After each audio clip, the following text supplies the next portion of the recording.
South of Alice Springs is a 220-kilometre stretch of road. On the map it's straight. It follows the old Ghan railway line. In reality it is rough and twisting, a horror stretch of sand and bulldust and ruts and bone-shattering bumps. Every year it comes alive for the Finke Desert Race.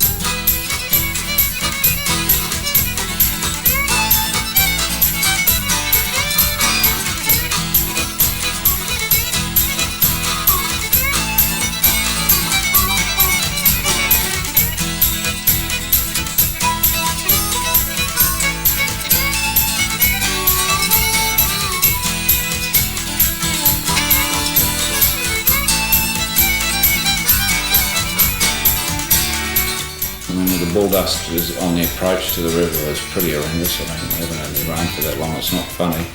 And the river hasn't flowed for a couple of, 18 months at least. The Finke Desert Race runs from Alice Springs south to the Finke River and into the community of Finke. This year marks the coming of age of the race, the 21st running of the competition. And this year it's going to be different, faster and harder. There's one 5k section that was put in that's a little different before. Reasonably narrow, it's probably chopped up fairly well now, but when we marked it, it was fairly reasonable. And an 18k section of reasonably fast, good road. The straight road sections are designed to allow overburdened shock absorbers a brief chance to cool down. While the organisers are preparing the track, the competitors are rolling into town, and the hype starts to build. Dan Ashcraft is an American rider with a mean reputation. This is his second run in the Finke. He came out last year full of hyped-up confidence, and the local riders made him eat dust. He's not as cocky this year and has a better understanding of the race and conditions. I think it's just basically course knowledge. Yes. Like Randall was so good at knowing the course and how to prep his bike for the course, the setup on it. And I think we're all top-level riders, or, we're right there. It's just a matter of knowing where you can hold it on and not backing off. Press conferences, performing for the media, and the hard yakka of race preps. This is the week before the race. Darren Griffiths is given a big chance with his KTM 550. He damaged his knee in a display ride. Yeah, it's good. It's only a Lucretian ligament. It's torn, so I'll wear a knee brace. Craig Carmichael also rides a KTM 550. He's a fast and fearless competitor with a background in enduro riding. He knows the Finke race is a beast all of its own. You can do all the enduro riding in the world and come here and still get your ass pumped because it's just a totally different ball game. It's just flat out, fast whoops, and it's whoever can hold it on the most and go the fastest. I think bike's going to play a big part. Stephen Greenfield is a Honda man. He thinks the changes in the course will make it easier on the riders. I think just a combination of having fast sections and then rough sections and fast sections made it a fair bit easier on us. We got a chance to relax a bit. With the changes in the course, the big question this year is, will the cars beat the bikes? No way, reckon the riders. There's a bloke in a buggy reckons he's going to beat the bikes home this year. Getting much credence to that. Good luck to him is all I can say. And another character has come to town amidst all the hype of Race Week. It's his job to entertain, and he does just that. It's the Kangaroo Kid, the master of the quad. A little bit up about 160 k's. The week of preparation, and all of a sudden it's scrutineering time. The riders and drivers know that their big day is getting near. It won't blow off, or put it this way, if it comes off, you're in trouble. Here, the numbers of cars entered this year become evident for the first time. Traditionally for bikes, the cars now make up a big part of the race. The scrutineers check the fine details of vehicles and equipment, and starting positions are drawn for the race for the big field of bikes. There'll be a shootout for starting positions for cars and pro bikes. Last year's car winner Bob Mowbray isn't having a good start to the event. We had an engine blow up this afternoon, that's why we're here late at the scrutineering. We put a new engine in for this race, and it's let us down, so we put the engine in for what we had in last year, so hopefully it'll go all right. We're just running it out at the salt pens, and it decided to throw a piston out the side, so therefore no good, just a brand new engine. Built in America and done 2 kilometres. He considered the changes to the course to favour the high-powered cars. The track itself has been changed. A lot of the whoop-de-doos have been taken out of it. We find that the fast cars the big horsepowered cars will do a lot better this year.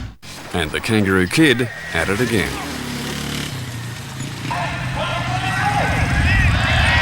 Saturday, prologue day. For the first time, the cars and the bikes will shoot it out for pole position and starting places.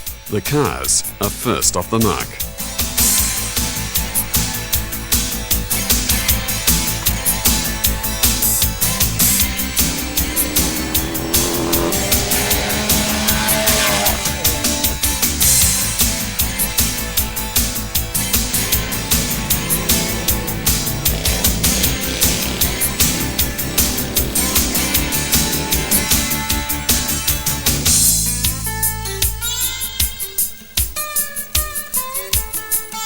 More bad luck for Bob Mowbray. Looks like it's blown an oil cap off the filler, and it's got oil blown everywhere, hence the smoke on the engine. But we've also picked up something in the fuel system which has actually stopped us. That hadn't stopped us, but we've had problems with it all morning since we blew the engine up last night. We put a new engine in, but for some unknown reason we've picked up a lot of sand in the fuel system. And an entrant that's raised a few eyebrows, Fabio Sarfati's first attempt at the Finke in a full-blown rally car. Tomorrow's going to be a long, hard day. I don't think we're going to underestimate the event. It's very hard. It is fast and also very easy to make a mistake, so you wouldn't throw caution to the wind. It's quite fast, and I think that the cars will come close to the bikes. Then the pro bikes come home on the prologue course. Craig Carmichael on his KTM blisters the 11-kilometre course and comes home with pole position. Yeah, I got pole position. Hopefully I can hold it, at least get down to deep well in that, and got a clear run. We're going to save seconds. Griffo comes home with a display of skill and guts. Yeah, the bike's running really well. Yeah, can't do anything else now. Just got to wait for tomorrow. Happy everything's right for tomorrow? Yeah, everything's good. If the wind keeps up, it'll make the race a lot more easier with the dust. Dan Ashcraft comes in 5th. Will this year be a repeat of last year with the International just not making the grade? To be honest with you, I like being in the back. The front's really hard to break trail, and being first stop, you just don't know which pace to set. And when you're in the back, you're basically charging hard all the way. So I think I can do it from the back, definitely. And as the dust settles, the Kangaroo Kid gives a taste of his record-attempting jump to be made after the two-day race is finished. For the riders and drivers, it's a time of contemplation. The butterflies start to churn. Tomorrow is day one of the big race. The Finke Desert Race has produced many world-class bike riders from a pool of local Alice Springs talent, seemingly out of proportion to the size of the town. The biggest champion of all comes by the name of Randall Gregory. 6 weeks before the 1996 race, he was psyching himself up for an amazing 6 wins in a row, but a tragic accident has left him on 2 wheels of a very different kind. Race director Joel Fleming. I was actually marking the track when Randall went past in an ambulance. I didn't know that it was him in the ambulance, but when I found out, it sort of leaves a bit of a lump in your throat. There is no doubt the most courageous effort Randall has ever made was attending the 1996 race. One of his closest friends is Outback Desert Racing Club president Peter Harvey. I'd say that Randall was probably one of the best desert racers in this country, and when I say was, he knows that he's not going to come back in a buggy or something like that with his, he's still got the use of his arms, which is great news, and I feel confident that he'll race it again, but only time's going to tell that. Those decisions lie solely with the champion himself, and if advice is desired, another Finke racer will happily oblige. With a little prompting from somebody who's been there and done that, maybe, the guy's going to come out on top. Randall Gregory, a Finke champion.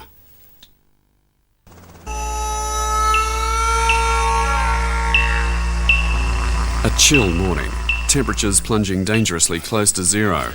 Before daylight, the car drivers get their briefing. Day one of the Finke Desert Race. The vehicles will race towards Finke to return to Alice Springs on day 2. There are many challenges facing the competitors. Will the car beat the bikes for the first time? Will the 2-hour time be broken? We all get nervous, I suppose. We're all apprehensive of, what's going to happen. If it's going to go, we're going to get there. We don't want to break down because we don't get picked up until the next night. We're going to sleep out there. But this is what makes it fun. Early mornings and cold and Yeah, it's good fun though. Engines are running and drivers and navigators squeeze into their safety gear. I think we're just going to plod along today and get the Finke and see how things go and what condition we're in. We're in Finke, and then regroup from there. We'll hopefully try and pull a rabbit out of our hat on the way back. The race attracts the pros and the enthusiasts who do it for the love of the Finke race. We haven't got a chance, but we come here every year and we just want to finish. But most teams are working out their strategic runs, and to win is the challenge of the day. I like to try and get going pretty early. A bit of a problem with the 10 tops in front of us, but if we can get around those, it'll be a good race. And then at 7 o'clock, the sun is barely up. The roar of highly tuned motors and the stampede towards the Finke begins.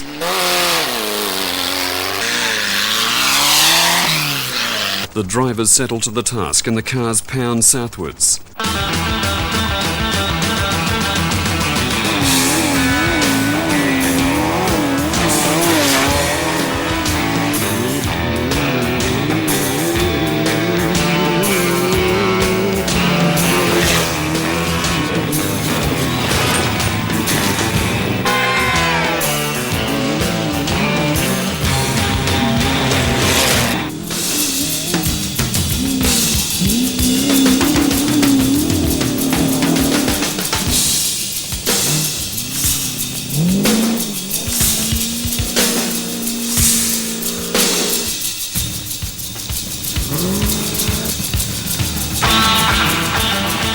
Whoop-de-doos, Rodinga, Bunduma, Mount Squires, rough tracks and never-ending pounding. The vehicles race towards the Finke. It's a beautiful morning here on the Finke River. The cars have left Alice Springs. They're hurtling towards us at better than 140 kilometres an hour.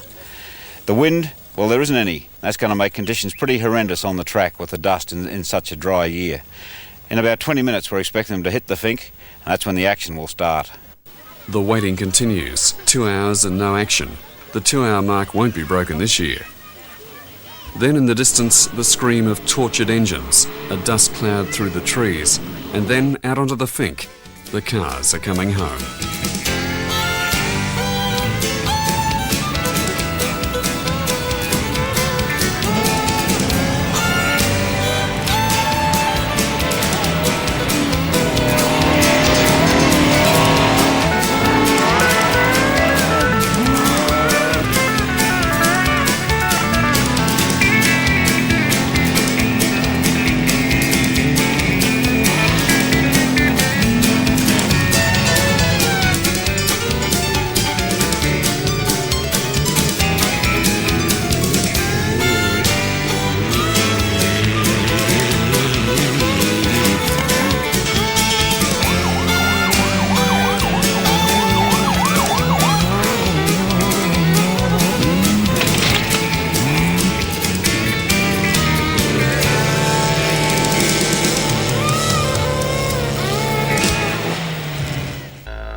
At the start-finish line, with the cars still pounding towards Finke, there's an almost carnival atmosphere.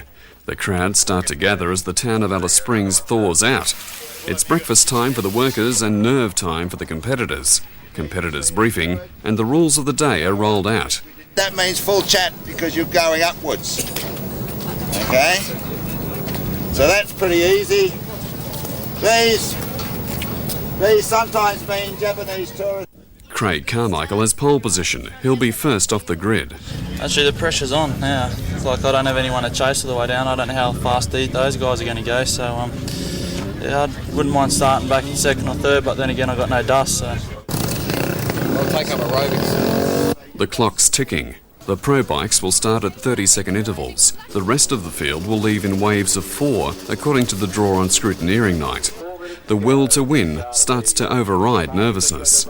Oh yeah, and the rest of them. They'll be chasing me. And they're away. Carmichael scorches down the track, followed by Jason Hill. Stephen Greenfield bursts away, and Griffo, no shenanigans today, his sights set on a fast finish to the Finke. Dan Ashcraft away in position 5. He'll be eating dust. It's going to be a big ask to pull a win in these conditions. Then the waves of the grid draws. 4 by 4 they race for the first corner. The first leg to Deep Well is hard.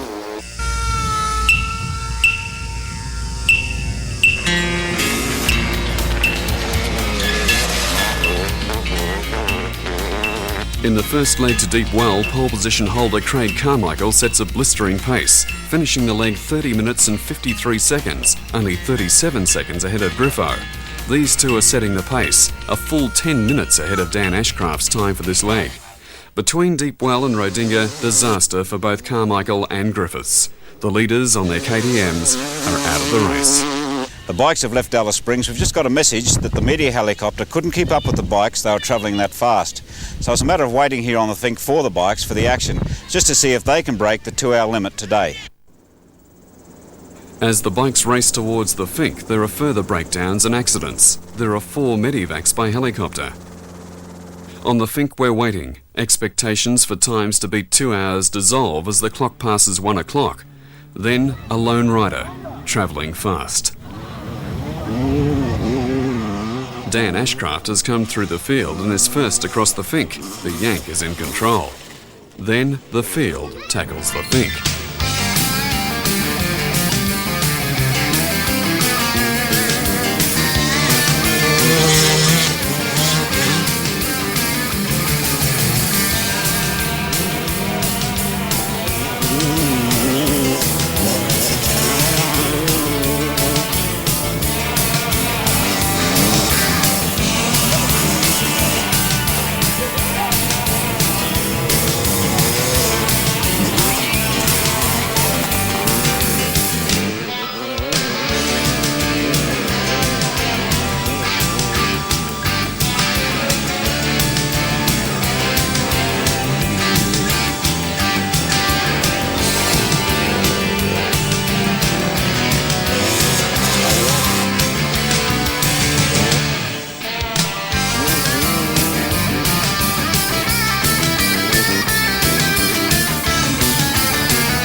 The overnight camp at Finke, car and bike riders mingle, stories of success and failure, of weary bones and hopes for the second leg.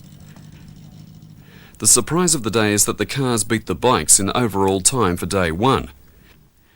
Keith Poole once again proved himself the quiet achiever in his hand-built Scorpion, powered by Volkswagen and specifically built for Finke conditions. We sort of had a look at the Finke track, being as rough as it is, and I built it for that. And with the fast sections now, it's not tuned to that, it's more for the rough section, so the turbocharged cars are going to be one to look for. Finishing in just under 2 hours and 11, Keith came in almost a minute and a half faster than Dan Ashcraft. Dust was the main thing Keith had to contend with. But the most trouble we had was with the dust earlier on with cars, and it was not very windy, so the dust hung quite badly. Fabio Zafari hit a stump and blew a tyre, and rear suspension bearings let go. The start actually was very dusty. It was very difficult. I didn't think that it was going to be that dusty, but I think it had a lot to do that the wind wasn't up. It was pretty early in the morning, and I think we were all pretty much just following each other's dust. Probably about by 7:30 things had picked up a little bit and we're getting a fair sort of run. I think the race pace picked up considerably. I think that's when things started to change for everyone. I think everyone started to get flats later in the morning purely because of the pace that we were setting. And chances for tomorrow? I think we've got about another hour's work and we'll be in ship-shape top order for the morning, and I think we'll put the pedal to the metal and get going. Other competitors were finding the course hard. 30-second intervals, it made it fairly dusty, but we got through that early, and then on the road section was fairly heavy in sand. Wasn't quite as fast, I don't think, as previous years, and the newer sections down this end were quite good. It made it reasonably fast. Mark Rodder has driven in every Finke race since cars were included. Once we got to Deep Well, we had a good run until we got a flat tyre, about 10 k's out. Got here, whatever, but we had a good run there. Probably the best of the runs we've had. Disappointment in the Race Motorcycles KTM team, with both Griffo and Craig Carmichael dropping out, but team manager Wayne Woodbury was still optimistic. Classes we unfortunately had trouble with our outright bikes. Young Craig didn't make the first fuel stop, and I still haven't heard properly what happened to Darren, but no, we're looking pretty good in some other classes, and me and myself had a good run down, yeah. But day one was a day for the Hondas, with Dan Ashcraft coming in first and Stephen Greenfield second. But even the front runners had problems. About 35k, the bike just quit. and excuse me, I lost all spark, and I didn't know what it was, so I was checking my spark and stuff, and ended up being my kill button was stuck. So I figured out by times to deep well I lost 12 minutes. Greenie is in pain. His ride tomorrow could be in doubt, but sheer guts will win the day. Had a fairly good run to deep well, and then just before the checkpoint I hit a whoop too hard, and it sort of flung me off the bike, but I got back up there and rode to my fuel stop and stopped there for a while and talked to my crew and that, and got all my gear off and that, and I wasn't going to ride anymore, but I heard about Griffo and Craig and that, so I decided to get back on the bike and ride. It wasn't too bad until I got down to here, and then sort of the pain took over once I got down here and cooled down and everything. But yeah, it was pretty weird, the pro class, man, we were dropping like flies. But Ashcraft was happy with his day's work. Just what I'd wanted to do. Start in the back and finish up front. In the late afternoon, the many riders, drivers and teams settled in for the night, nursing aching bones and muscles. The Finke Desert Race is not only for the pros, it's still a race for Central Australian locals who want to get out and have a go. It's been hard work. What was I thought be a lot easier than actually it is. It's not a bullshit. It's a hard race, very hard race.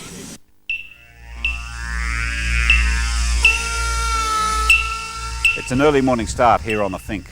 The cars and the bikes are leaving in the same order and time as they came in last night.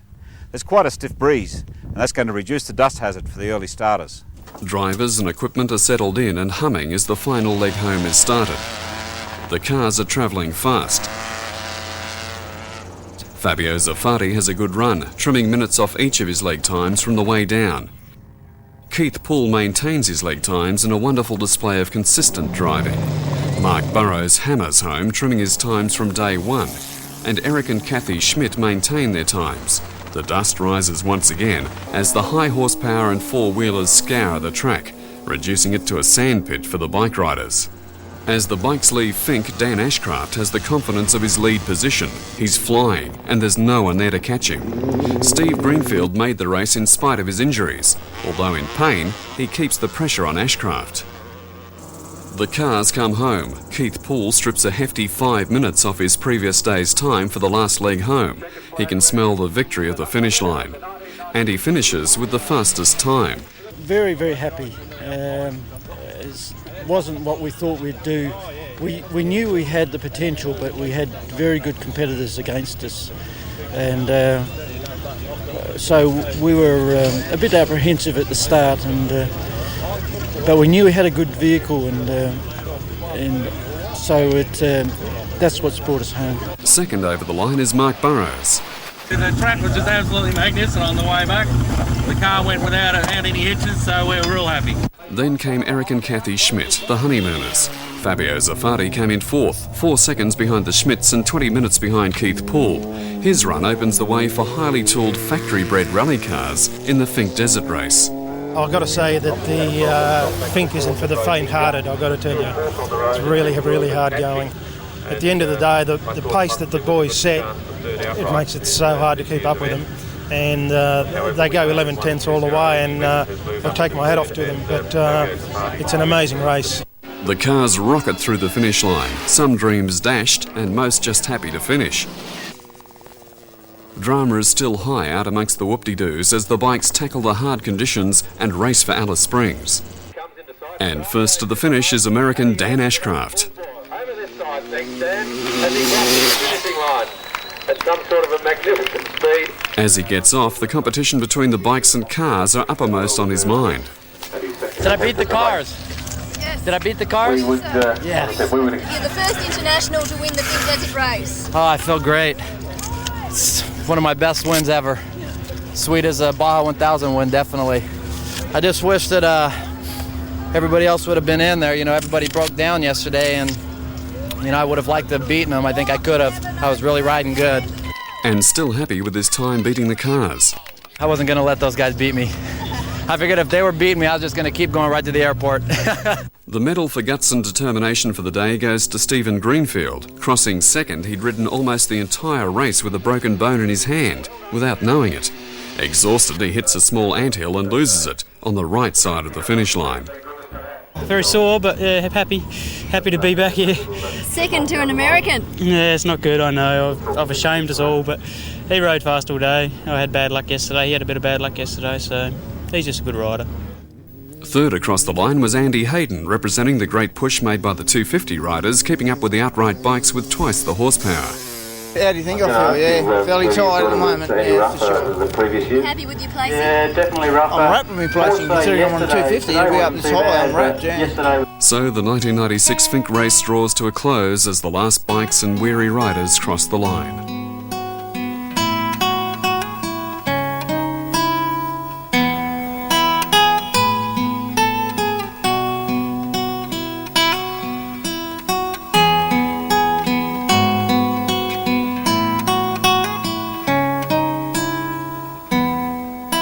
All I seen was a lot of trees and a lot of dust, so I didn't really see much more. They did some x-rays on it last night, and I've got a fracture on the bone in between the two knuckle joints. This is the spirit that makes the Finke Desert Race. Locals, bushies and professionals tackling one of the toughest tracks in the world. Won for the first time by an international, and now only a matter of time before it's an international event. But it will never be a race for the faint-hearted. The Finke is a place for guts. A place to get up and have a go.